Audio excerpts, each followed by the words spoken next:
Good morning. দেখতে দেখতে তো আজকে অষ্টমী চলে এলো। তোমাদের সকলকে জানাই মহা অষ্টমীর অনেক শুভেচ্ছা। তো চলো দেখা যাক যে আজকে আমার অষ্টমীর দিনটা কেমন কাটে। অষ্টমীর অঞ্জলি দেবো কি দেবো না আমি তেমন কিছু প্ল্যান করিনি। আই ডোন্ট নো কী হবে, দেখা যাক। স্নান করে নতুন জামা পরে রেডি হয়ে বেরিয়ে পড়লাম অঞ্জলি দেওয়ার জন্য। আমাদের পাড়ার একটা বাড়িতে দুর্গাপুজো হয়, আমরা প্রত্যেকবার সেখানেই অঞ্জলি দিই।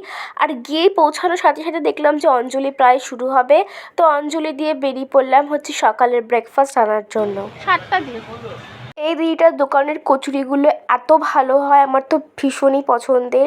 ব্রেকফাস্ট করে ভালো করে রেডি হয়ে বাবার সাথে বেরিয়ে পড়লাম ঠাকুর দেখতে।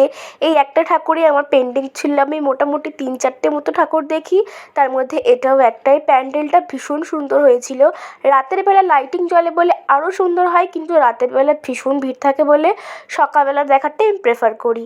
আর এখানে পাশে মেলাও হয়, কিন্তু সকালবেলা বলে সেটা প্রায় অর্ধেকটা দোকানই বন্ধ ছিল। আর ঠাকুরটা ভীষণই সুন্দর হয়েছে, আমার তো খুব ভালো লেগেছে ভেতরের প্যান্ডেল, ঠাকুর সব কিছু।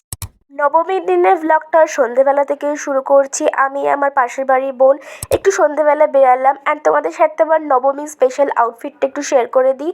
এটা পুজোর মধ্যে এসেছিলো এই শার্টটা, আর আমার কিন্তু ভীষণ পছন্দ হয়েছে। আসলে ওর বাবা আমার অ্যানিভার্সারির জন্য গিফট কিনবে, তাই আমিও ওর সাথে গেছিলাম। আর আসার পথে এনেছিলাম আমার খুবই পছন্দের মাটন বিরিয়ানি এবং চিকেন চাপ, যেটা বাবা ট্রিট দিয়েছে। আর এইভাবেই আমি আমার পুজোর দিনগুলো কাটালাম। দেখা হচ্ছে পরের ভিডিওতে। So by.